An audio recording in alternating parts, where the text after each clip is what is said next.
안녕하십니까. 지금부터 21세기 생물자원 활용 13주 첫 번째 강의를 시작하도록 하겠습니다. 이번 주 강의의 주제는 여러분들이 지금 이 화면에서 보는 것처럼 무엇이 될 것 같은지 짐작할 수 있을까요? 자연과 미래와 지구 지킴이, 이게 지금 키워드인 것 같은데, 보기만 해도 마음이 평화로울 것 같습니다. 주제는 다름이 아니라 4차 산업혁명과 생물자원의 미래.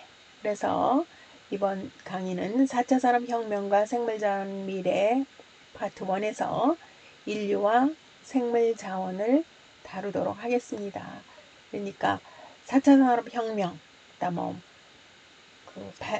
바이오기술, 테크놀로지 이런 거 발달 당연히 있지만 우리가 방금 전에 여러분이 보았듯이 자연과 함께 해야 되고 미래가 우리 손 안에 있듯이 우리가 컨트롤할 수 있고 잘 활용해야 하고, 그래서 지구를 잘 지켜주는 역할을 하면서 현명한 활용과 지혜로운 지속 가능성을 가져야 한다는 게 주된 컨셉이라고 생각하면 되겠습니다.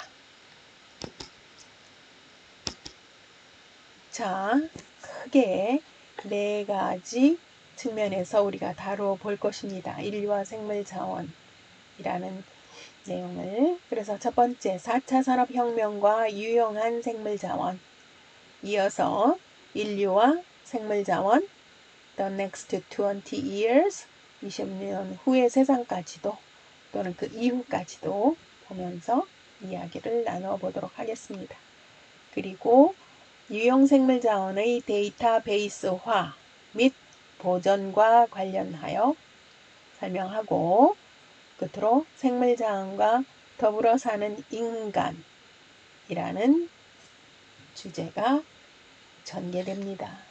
그래서 여기에서 이 이미지들은 완전히 별개일 것 같을지도 모르지만 사실은 다 연관되어 있습니다.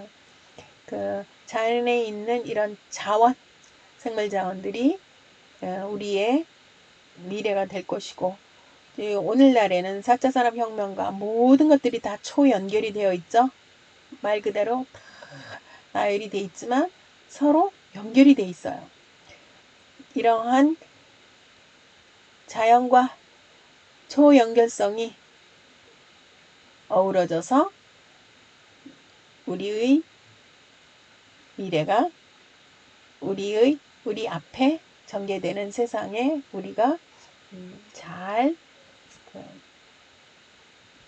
적응해서 살아가야 하는 것이죠. 쉽지 않을 수 있죠.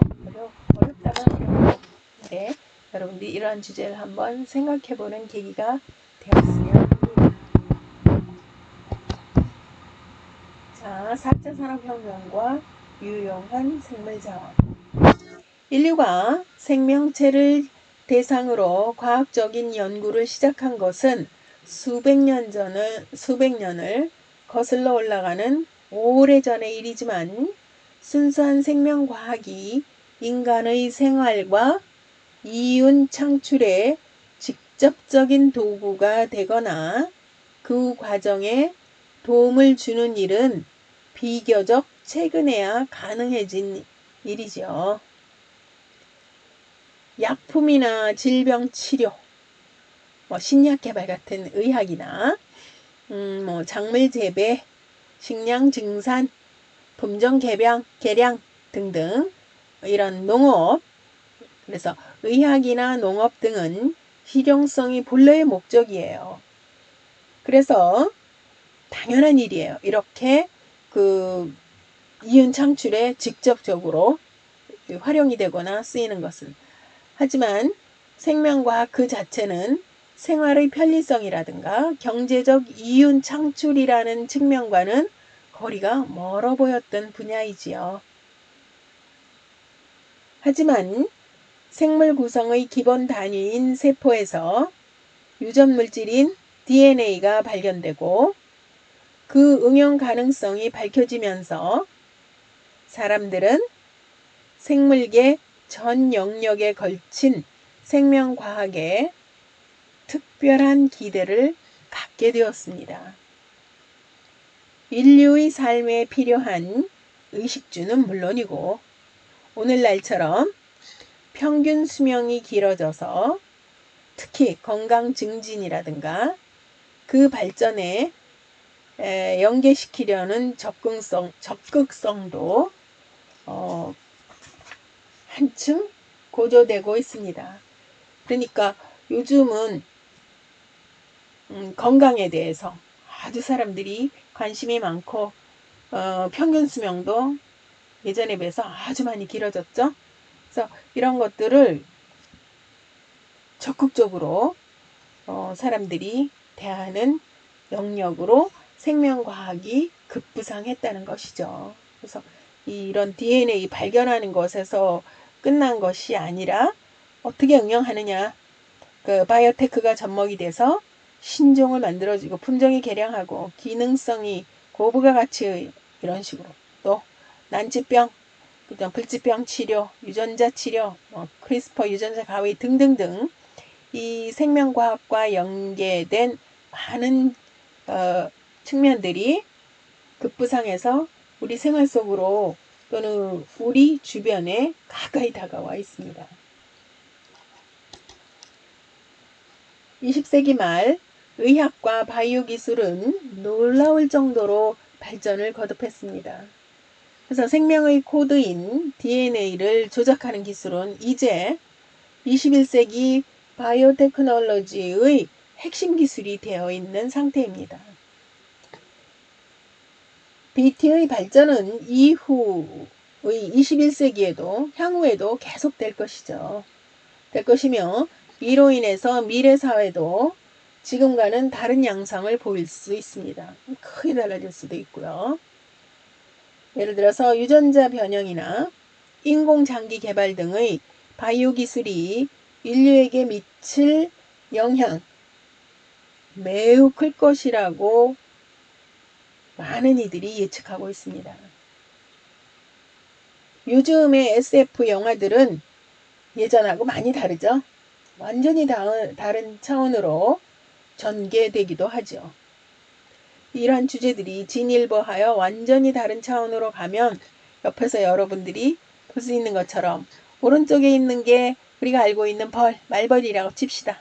한 3cm 정도 되는 말벌이면 옆에는 소형 곤충 로봇이 만들어져서 이들이 하는 일을 대체할 수도 있고 서로 소통할 수도 있고 이런 SF에 나옴직한 이런 주제들이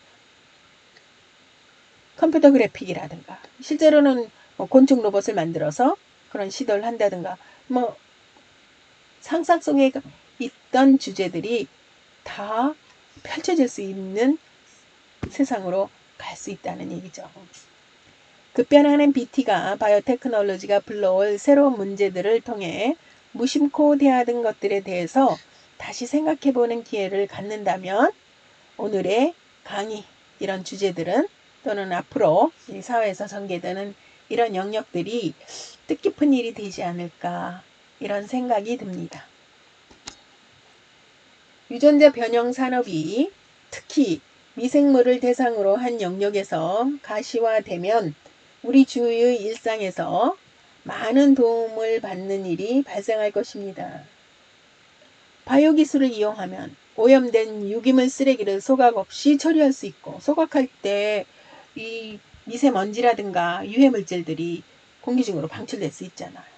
오염물질도 있고 또 엄청난 양의 그 음식물 쓰레기가 분쇄될 때 생물 반응 처리 장치도 개발이 가능합니다.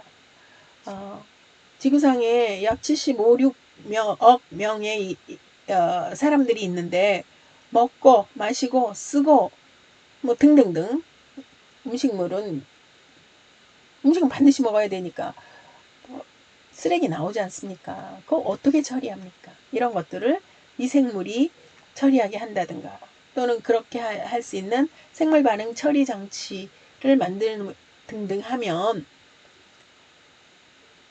우리에게 아주 유용한 자원이 될 수 있다는 이야기죠. 이뿐만이 아니라 바닷가 오염물질을 분해할 수 있는 분해 가능한 미생물이 살아가는 이런 다공성 구조물을 설치를 해요. 바닷가에. 그러면 해양을 정화시키는 시스템, 해양 정화 시스템도 만들 수 있습니다.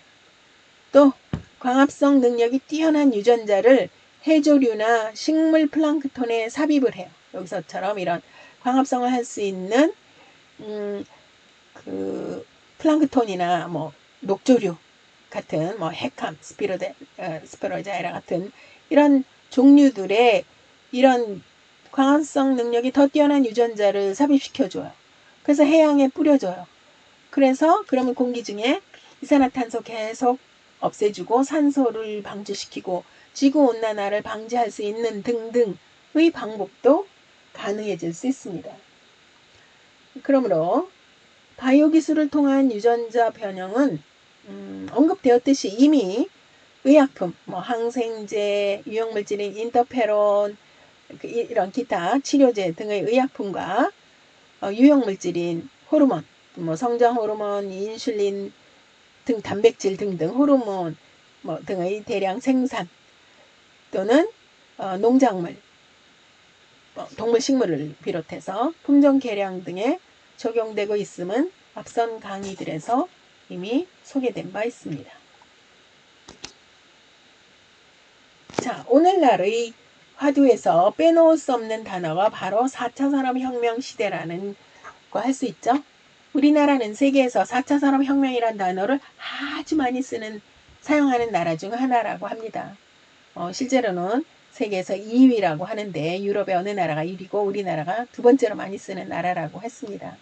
요즘은 코로나 그 COVID-19 코로나 사태로 뭐 조금 덜한 경향이 있는 것 같지만 자, 우리들은 이런 시대를 맞아 무엇인가 혁신적인 기술 개발이 한창일 것 같다는 느낌 속에 살고 있습니다.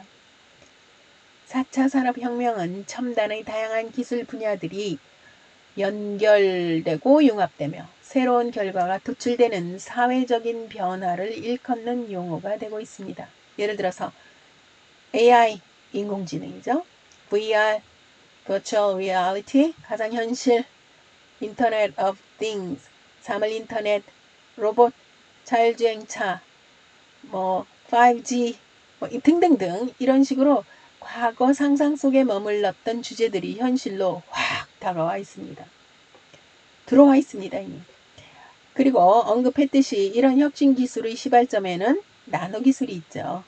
나노 기술이 바이오 기술과 접목된 융복합적 응용은 시대적인 대세가 되고 있습니다. 21세기 생물자원의 미래 또한 4차 산업혁명과 밀접한 관계가 있어서 다음에서 다루어지는 주제들은 예전에는 생각에 그치던 또는 상상 속에 있던 이런 것들을 많이 포함하고 있습니다. 그 예로 몇몇 가지를 들어볼 텐데 먼저 인공세포. 와, 세포를 인공적으로 만든다는 말인가? 인공세포. 유전자 치료. 이건 앞에서 얘기했지만 예전에 이런 개념이 아니라 이제 새로운 개념의 유전자 치료가 되겠죠. 뭐 소위 말하는 뭐 제2세대 유전자 치료라든가 그다음 세포 지도. 세포를 어떻게 지도를? 자, 그것도 설명하겠습니다. 컴퓨터는 컴퓨터인데 DNA 컴퓨터 등등등 이 혁신적인 주제나 단어들이 되는데 이런 것들을 생물자원과 활용, 미래를 바라보는 측면에서 소개해보고자 합니다. 자, 먼저 인공세포. 인공세포라는 말을 들어본 학생들도 많이 있을 것입니다. 그렇지 않고 오늘 새로 접하는 학생들도 있을 것인데 와, 인공세포? 인공세포가 무엇이지? 한번 살펴보도록 합시다. 최근 우리나라의 S그룹이 이 S그룹 소위. 자, 국내외 공동연구팀에게 300억 원이나 되는 엄청난 연구비를 투자한 것으로 알려져 있습니다. 인공세포를 통한 바이오 인공 장기 등의 응용이 기대되고 본 기술이 성공하여 상용화된다면 의학적인 부작용을 없애고 불치병이라든가 난치병 등의 질병 질환이나 암 치료, 새로운 암은 계속 나타나고 있죠. 인체는 약 100여 가지 종류 이상의 암이 나타나고 있습니다. 또 신약 개발 등등의 초석이 될 것으로 전망하고 있습니다. 인공세포를 통해서 이제 연구를 한다는 것이죠. 물론 연구는 아직 초기 단계고 상용화까지에는 상당한 시간이 소요될 것이겠지요. 이렇게 긴 시간이 소요될 것으로 보이나 현재 유용한 단백질을 추출해서 예를 들어서 어떤 거 시금치에서는 광합성 단백질, 세균에서는 광전화 단백질 등등 이러한 단백질을 추출해서 빛을 이용하여 미토콘드리아를 만드는 것으로 알려져 있습니다. 미토콘드리아란 자 이렇게 보통 이제 이 생물학, 생명과학 관련 강의에서는 이렇게 그리고 설명하는데 세포가 물질 대사나 화학 반응 등을 하려면 에너지가 필요하잖아요. 우리가 살아가는데 에너지 필요해서 음식을 먹듯이 바로 그 에너지원이 ATP입니다. 이러한 ATP 생체 에너지를 만들어내는 세포 내 소기관이 미토콘드리아입니다. 이것을 만든다는 것이죠. 원시적인 형태의 세포이겠죠. 지금은 현재는 시발 초기 단계니까 이렇게 만들어진 세포는 외부 환경에 따라 최소 한 달까지 스스로 대사 활동을 할 수 있다고 연구진들은 전하고 있습니다. 그러니까 일단 세포가 살아있거나 생명활동을 수행하려면 에너지가 있어야 돼요. 이 에너지를 만드는 곳이 바로 미토콘드리아이기 때문에 인공세포에서 미토콘드리아를 이제 먼저 주제로 잡은 것이고 미국에서는 이미 2018년에 인공 핵막이 성공했습니다. 막이 성공이 돼야 되죠. 왜? 세포는 다른 주위 환경과 인접한 세포들하고 경계가 지금 막이 되니까 생체막이 만들어져야 되는데 핵막도 생체막입니다. 바로 핵의 유전물질 DNA라든가 유전 정보를 가지고 그 부위를 둘러싸고 있는 게 핵막인데 인공 핵막을 만드는데 성공한 것입니다.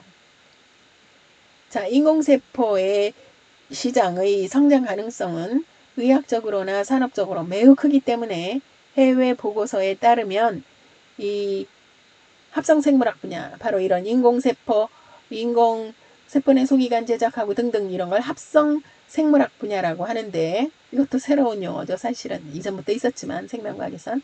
자, 여러분들은 와 생물학도 합성 인공생물학 등이죠. 합성생물학 분야는 2020년대 초반까지 수십조 원으로 이제 그 규모가 늘어날 것으로 전망이 되고 있습니다. 2020년에 약 387억 달러, 여기 곱하기 한 1230 정도 하면 3조, 한 4천억 원 정도, 4, 5천억 원 정도의 시장 규모를 가지고 있다는 얘기죠. 그 산업 규모. 합성생물학은 미래의 물결로 받아들여지고 있습니다. 요즘 과학의 원동력으로 급부상하고 있는데 여기엔 무엇이 포함되어 있느냐? 바로 인공장기 개발 기술. 유전자 가위라고 불리는 기술도 합성생물학 분야에서 활용되는 도구로 이 기술들을 이용하면 에너지 위기라든가 식량 부족이라든가 환경 보전 등의 문제를 해결할 수 있을 것이라는 전망들을 하고 있는 것이죠. 그러니까 인공세포가 왜 중요한데라고 하면 결국 이런 영역까지 파급 효과가 있기 때문에 합니다. 인공장기, 이 장기에 문제가 생겨서 이 인공장기가 개발이 돼야 되잖아요.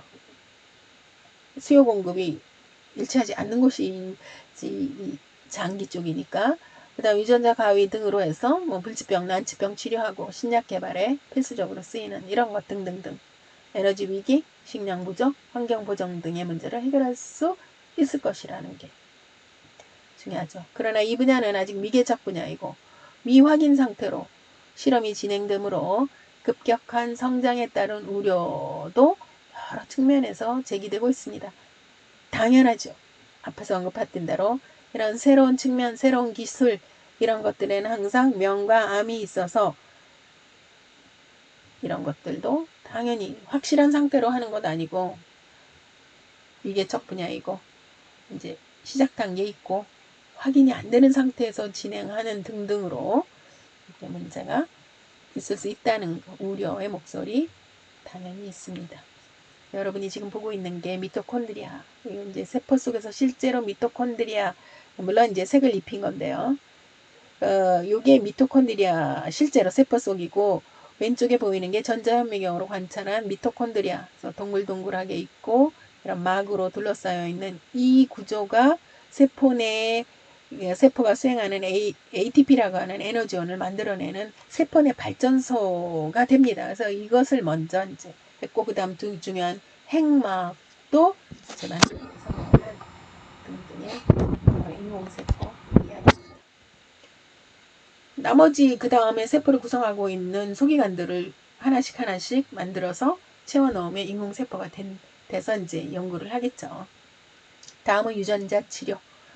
두 세포의 유전자를 융합시키는 기술로 동물 유전자에 인간 유전자를 치환하면 인류에게 유용한 물질을 만들어내는 동물을 만들 수 있습니다. 이미 몇 주에 앞선 강의에서 설명이 되어 있고 지난 강의까지 이런 이야기들이 쭉 언급이 되어 있습니다. 이것이 바이오테크놀로지의 핵심인데 생명과학자들은 인간 게놈 프로젝트 즉 인체 내 세포에 들어있는 인간세포 DNA 안에 들어있는 32억 쌍 유전 암호를 하나씩 해독해서 모든 유전자의 완전한 지도를 작성한다는 야심찬 프로젝트였습니다.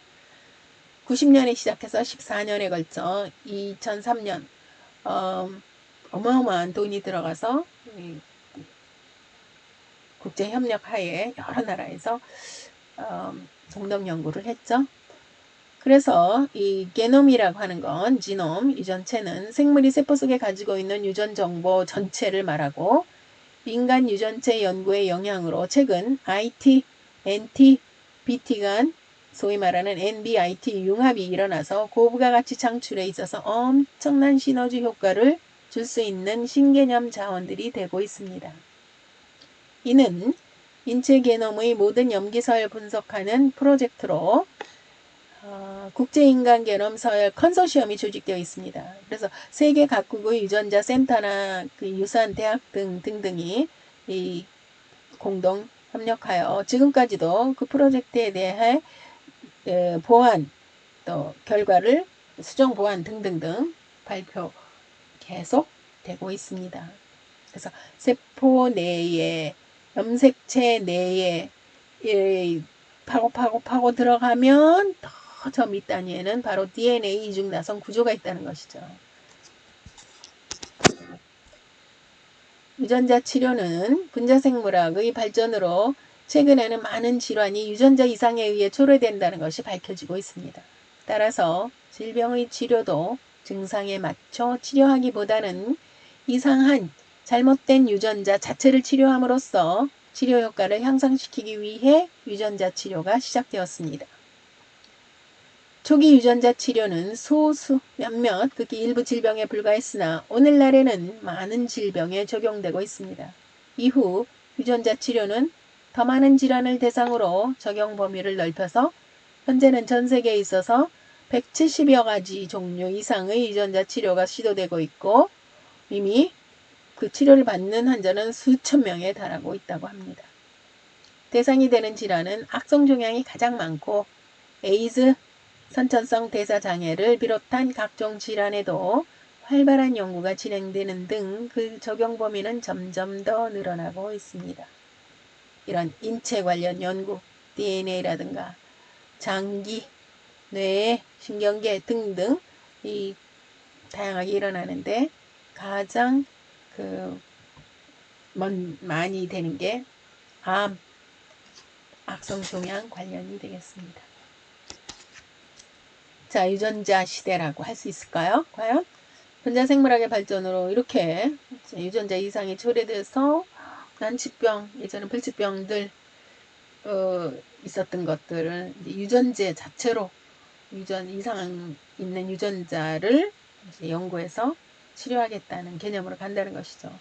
그래서 이런 전 세계적으로 유명한 저널에서, 잡지에서 이슈로 다루기도 했습니다. 그래서 이렇게 보면 타임지에서 보면 What makes us good and evil? 그러니까 이 명암이 있는 듯이 선과 악을 이제 이야기할 주제와 함께 이렇게 The biology of ideology. So DNA is not your destiny. 여기서는 이제 DNA가 궁극적인 게 아니라고는 하지만 이 여러 가지를 생각할 수 있게 뉴스에 등장한 유전학 관련 화두도 이렇게 표지를 장식하고 있습니다. 이 정도로 유전자 관련 사람들의 관심이 아주 높다는 것이죠. 유전자 치료는 이상이 있는 유전자를 치료하고자 하는 목적을 지니고 시행하는 첨단의 치료법으로 유전자에 이상이 있는 세포에 정상의 유전자를 삽입하거나 새로운 기능을 제공하는 방법이라고 하죠. 현재 암 환자 치료에 많이 사용되고 있고 암 유전자 활성 억제나 암 억제 유전자 기능 복원 또는 인체의 정상 면역 기능 회복을 시도하는 것으로 전해지고 있습니다. 미국에서는 진행형 시각장애 질병이라든가 혈우병이라든가 특정 피부병 치료용으로 유전자 치료 등이 개발되고 있음이 알려지고 있습니다.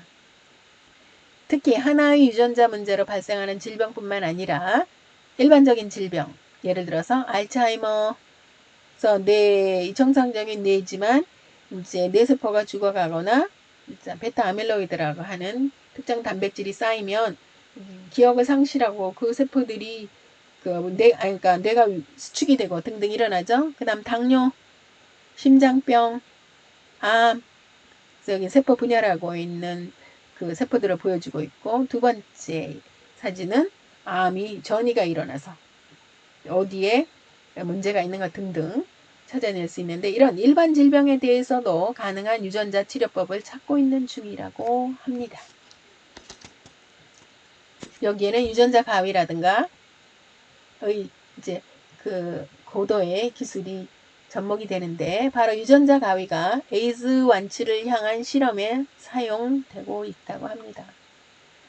조금 어려운 단어들이 나오고 하는데 이렇게 참고라고 표시한 거는 너무 깊게 들어가지 않아도 됩니다. 여러분의 이해를 위해서 내가 소개하는 것이고 평가할 때는 이런 어려운 내용은 여러분들이 걱정하지 않아도 됩니다.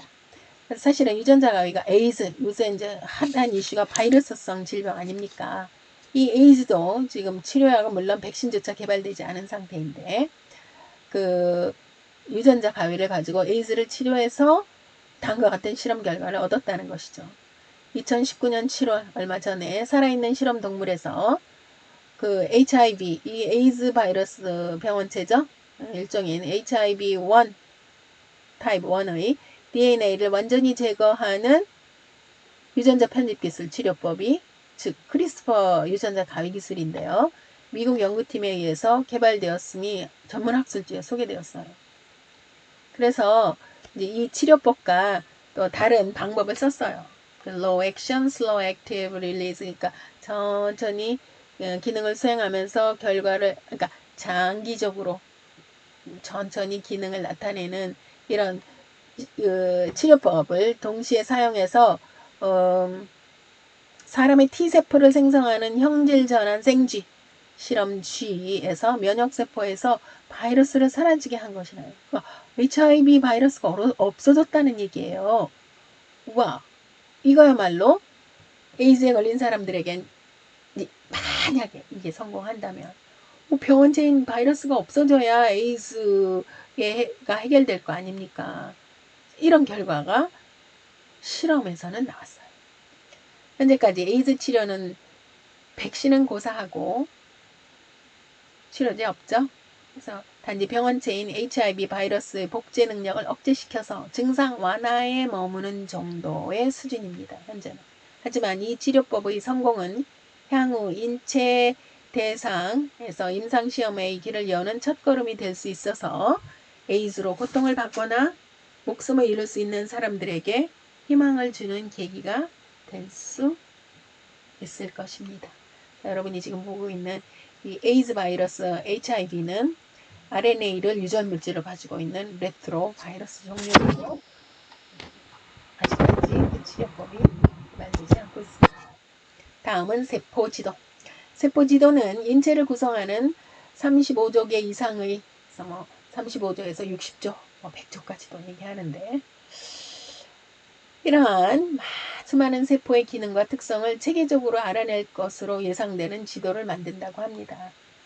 그래서 2016년 국제적으로 여러 이 연구 단체들이 지금 모였죠. MIT의 브로드 연구소, 하버드 대학, 케임브리지 대학의 생어 연구소, 웰컴 트러스트 재단, 세계적인 연구진과 이제 재력을 가져서 국제적으로 모인 공동 연구단이 향후 10년에 걸쳐 인체 장기와 조직을 구성하는 모든 세포의 특성을 해석하고 건강한 사람의 세포 지도를 구축할 것이라고 밝힌 바 있습니다. 인체를 구성하는 세포의 수와 종류가 얼마나 많은지 그리고 서로 어떻게 다른지 알려지지 않은 게 더 많고 여전히 베일에 가려져 있죠. 당연히. 왜냐하면 세포는 우주에 비유합니다. 우리가 망원경으로 우주를 볼 수는 있죠. 그 보는 일부에 지나지 우주를 정복했다고 결코 말할 수 없듯이 세포가 바로 그런 우주에 해당이 됩니다. 연구진들에 의해 향후 인체의 세포 지도가 완성이 되면 사람 몸을 구성하는 세포의 수, 종류, 위치, 상태, 분화, 발달, 죽음에 이르기까지를 모두 담을 수 있다고 합니다. 그러니까 정자 난자 만나서 수정란이 되면 하나의 세포에서 시작해서 수십 조개의 세포가 되는데 어떤 세포는 평생 한 번만 분열해서 죽을 때까지 가지고 와야 되고 어떤 세포는 다쳤을 때에만 세포 분열하고 어떤 세포는 2주에 한 번씩 분열해서 죽을 때까지 세포를 만들어내고 등등등 그 운명이 다 다릅니다. 이거를 추적해서 알아내겠다는 거죠. 방대한 작업이 되겠죠. 더 큰 목표는 인체를 구성하고 있는 각각의 세포의 종류와 기능을 파악하여 세포의 삶의 일대기를 추적하는 것이라고 볼 수 있습니다. 자, 우리가 세계 지도를 살펴보면 우리가 어느 아프리카를 가보지도 않고 콩고의 에볼라 강은 어디고 인구는 이러면서 막 알아낼 수 있잖아요. 그렇듯이 세포 지도를 만든다는 거예요. 그래서 이게 그 셀 애틀라스라고 하는데 이게 만들어지기만 한다면 많은 것들을 밝혀주고 해결할 수 있을 것입니다. 다음은 DNA 컴퓨터. 컴퓨터는 우리 익숙한 말인데 DNA 컴퓨터라고? 자, 세포핵에 들어있는 DNA 이 이중나선 구조죠. 근데 이 이중나선 구조는 그 염기로 AGCT라고 하는 아데닌, 구아닌, 시토신, 티민의 4개의 염기 조합으로 구성되어 있고 세포의 염색체 정보 저장 능력과 세포 분열 시 세포 내 정보의 정확한 복제가 이루어져요. 근데 열 발생 없어요. 우리 컴퓨터는 켜놓고 이 작업하면 이 뒷부분 또는 옆부분이 뜨거워지죠. 열이 발생하는데 이건 그런 거 없어요. 그래서 정확하게 복제한다는 특징과 열 발생이 없다는 특성을 이용하려는 DNA 컴퓨터 연구도 당연히 벌써부터 시작돼서 진행되고 있습니다. DNA 컴퓨터는 AGCT, 소위 말하는 사진법이죠. 우리가 여태까지 알고 있는 컴퓨터는 이진법입니다. 0과 1의. 근데 이것은 AGCT 신호로 구성되어 있어서 일반 컴퓨터와는 달라요. 일반 컴퓨터의 구성은 실리콘 칩에 전기 회로가 들어가 있지만 DNA 컴퓨터는 입력, 출력, 소프트웨어가 모두 DNA 분자들로 이루어져 있다는 것이고 이러한 DNA 분자들은 생명체에 관한 암호화된 정보들을 저장 및 처리할 수 있다는 특징이 있죠. 그래서 아까 이야기했던 대로 32억 쌍의 그 염기 서열이 들어가 있는 DNA가 염색체 속에 들어있고 그것이 핵 속에 들어있고 그것이 세포라는 그 기본 단위가 됩니다. 그래서 이렇게 이중나선 구조 보면 A, G, C, T가 아무렇게나 만나는 것이 아니라 반드시 A는 T와 G는 C와 이거를 절대로 바꿀 수 없습니다. 이유는 자, 곧 이어서 먼저 이렇게 나오는데 요 먼저 설명하고 이야기하겠습니다. 자, DNA 컴퓨터를 처음 고안한 사람은 미국 MIT 공대의 에드먼드 교수인데 1994년 사이언스라고 하는 국제적인 최고의 학술지에 여행하는 판매원이라는 수학 문제를 DNA가 어떻게 풀어낼 수 있는지를 발표한 바 있습니다. 즉 같은 길을 지나지 않고 7개 도시를 가장 빠르게 통과하는 방식에 대한 해법을 내놓았는데 DNA 컴퓨터는 기존 컴퓨터에 비해 엄청나게 짧은 시간 안에 이 문제를 해결하였다고 합니다. 그 이론이 학계의 반향을 불러오면서 DNA 컴퓨터 개발이 본격적으로 시작되었습니다. 이어서 1997년 로체스터 미국 대학이 DNA 구성의 논리 회로를 제조했고 2000년도 위스콘신 대학에서 DNA 가닥들이 특수한 방법으로 서로 결합한다는 사실을 이용해서 2000년에 DNA 컴퓨터를 만들었습니다. 아까 A, G, C가 반드시 A와 T만 결합하고 G와 C만 결합한다고 얘기했습니다. 즉 아데닌은 티민과 구아닌은 시토신하고만 연결합니다. 구아닌이 티민하고 아데닌이 시토신하고 절대로 결합하지 않습니다. 이유는 바로 이들이 수소결합이 2개를 가진 아이들은 2개를 가진 아이들을 만나니까 수소결합이 2개인 아데닌과 티민은 짝이 되고 수소결합이 3개 여기 점선으로 보여준 구아닌과 시토신이 짝을 이루어서 쌍을 이루는 것입니다. 1994년 처음 고안되었으나 본격적으로 2001년에 이스라엘의 그 와이즈만 연구소 샤피로 박사가 초기 형태의 DNA 컴퓨터를 개발하였습니다. 이후 2004년에 이 DNA 컴퓨터에 바로 암 진단, 즉 전립선암과 폐암 치료에 필요한 생물정보 분석 프로그램을 입력하여 시험관 실험에서 성공적인 결과가 나왔다고 밝혀서 세계의 주목을 받은 바 있습니다.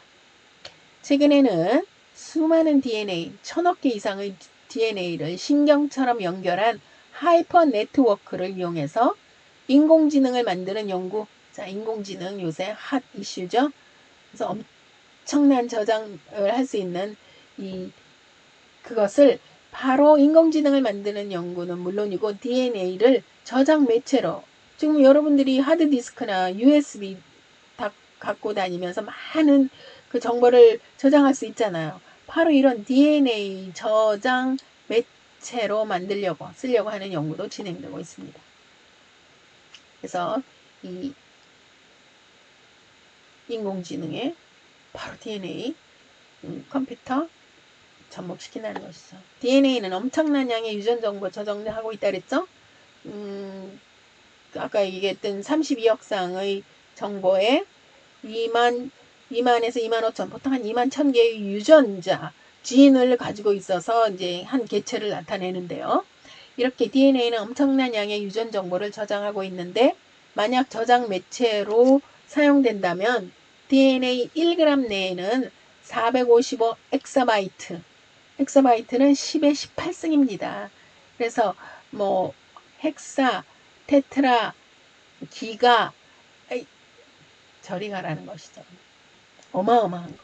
즉 하드디스크 4억 개 또는 CD 1조 장의 저장을 할 수 있는 어마어마한 정보 매체가 된 저장 매체가 된다는 것이죠. 전문가들은 DNA 컴퓨터가 질병 진단 및 치료하는 나노로봇의 개념으로 발전할 가능성이 크다고 내다보고 있습니다. 이렇게 많은 것들이 새롭고 우리에게 이전에 생각도 하지 못하던 상상 속에 있던 주제들이 전개되고 접목되고 펼쳐질 수 있는 이런 시대가 되고 있습니다. 그래도 인류와 생물 자원이 어떻게 가야 하는지 The next 20 years, 향후 20년 후를 바라본다면 을 한번 다뤄보도록 하겠습니다. 4차 산업혁명과 생물 자원의 미래. 인류가 거둔 뛰어난 연구 성과를 살펴보면 자연에서 배운 지식에서 도움을 받은 경우가 허다했죠. 이것이 바로 요즘 많이 회자되고 있는 청색 기술이고 이 청색 기술, 블루 테크놀로지가 탄생하게 된 배경입니다. 그러면 블루 테크놀로지, 청색 기술이 뭔데? 정의를 내려보면 자연의 생명체들로부터 영감을 얻거나 이들의 특징을 모방하여 문제를 해결하는 방식을 의미합니다. 많은 질병 치료에 있어서 사용되는 약이나 산업제품 등이 바로 이런 방식을 통해서 개발되었습니다. 여러분이 지금 옆에서 보고 있는 이런 이제 에너지, 그 다음에 태양열 패널 같은 거, 광합성을 이용한 것이고 풍력을 이용한 것이고 등등등 이런 게 대표적인 청색 기술 블루 테크놀로지입니다. 최근 들어 과학자들의 주목을 끄는 것은 자연에서 살아남은 생물체의 구조와 기능, 생물율의 천연 성분 등으로 이들이 주된 연구 대상이 되어 첨단의 과학기술이 접목되고 있습니다. 과학기술에는 예측 가능한 것과 예측할 수 없는 신기술들이 포함되어 있는데 매년 발표되는 혁신기술들을 살펴보면 생물자원 대상 어떤 연구들이 진행되는지 어느 정도 예측하거나 전망할 수 있습니다. 다음은 가장 최근 발표된 첨단의 과학기술들로 그 양상과 흐름을 엿볼 수 있습니다. 자, 미국 MIT에서는 해마다 예측 가능한 기술과 그렇지 않은 기술들을 포함하여 발표를 하는데 2019년 초반에 2019년에서 2030년대까지 초반에 이르기까지를 인간 생활의 파급 효과가 매우 클 것으로 전망되는 혁신적 첨단과학기술 10가지 발표한 바 있습니다. 소위 말하는 10 Breakthrough Technologies 2019에서 제목으로 공개된 이들 신기술은 가히 NT, BT 등 각종 최첨단의 기술들을 융복합한 결과라고 할 수 있습니다. 이들 10가지 혁신 기술을 쭉 열거하겠는데 이 중에서 나노와 바이오 기술이 바로 우리 지금 21세기 생물자원 활용의 이 주제잖아요. 핵심 주제인데 이런 것들 나노와 바이오 기술이 융합된 대표적인 것들을 고르라고 한다면 물론 다분히 강의자의 주관이 개입이 되어 있습니다. 다분히 주관적이나 조사나 예측, 소형 캡슐 장기 검사기, 맞춤형 암 백신, 손목형 심전도 측정이 등을 꼽을 수 있지 않을까 합니다. 한번 그 10가지를 살펴봅시다. 혁신기술. 자, 손재주가 뛰어난 로봇 덱스타리티, 차세대 원자력, New Wave Nuclear Power, 조사나 예측, Predicting Preemies, 소형 캡슐형 장기 검사기, Gut Probe in a Pill, 그러니까 약 하나를 먹으면 작은 거 쭉 내려가면서 인체를 다 스캔한다는 것이죠. 맞춤형 암 백신, Custom Cancer Vaccines, 인공육 버거, The Cow Free Burger, 그러니까 고기가 들어가지 않고 버거를 만드는 것. 이산화탄소 포집기, 카본 다이옥사이드 캐처, 손목형 심전도 측정기, An egg on your wrist, 손목에 차고 다니면서 심전도, 심장 활동을 알아내는 것. 하수도 없는 화장실, 와우. Sanitation without sewer, 자연스러운 대화가 가능한 AI 비서. 그래서 Smooth Talking AI Assistant인데, 자, which one will you choose and why? 자, 나는 방금 얘기했던 대로 나보러 고르라고 하면 조사나 예측, 소형 캡슐형 장기 검사기, 맞춤형 암 백신, 손목형 심전도 측정기를 골랐는데 여러분들이 동의할 수도 있고 나는 그거 아니고 다른 거예요. 만약 한다면 여러분들은 어떤 것을 향후로 내다볼 수 있는 나노와 바이오 기술을 접목시킨 혁신적인 기술이라 할 수 있겠느냐 한번 생각해 보라는 이야기입니다. 자, 그래서 이상해서 오늘은 4차 산업혁명과 4차 산업혁명과 생물자원의 미래를 인류와 생물자원으로 연결시켜서 보았을 때 특히 4차 산업혁명과 유형생물자원 그리고 인류와 생물자원 향후 20년을 바라보는 이런 이야기들이 새로운 주제들과 함께 전개되었습니다. 자, 여러분들이 이런 주제에 대해서 한번 생각할 수 있는 시간을 가졌으면 합니다. 이상으로 21세기 생물자원 활용 13주 첫 번째 강의를 마치도록 하겠습니다.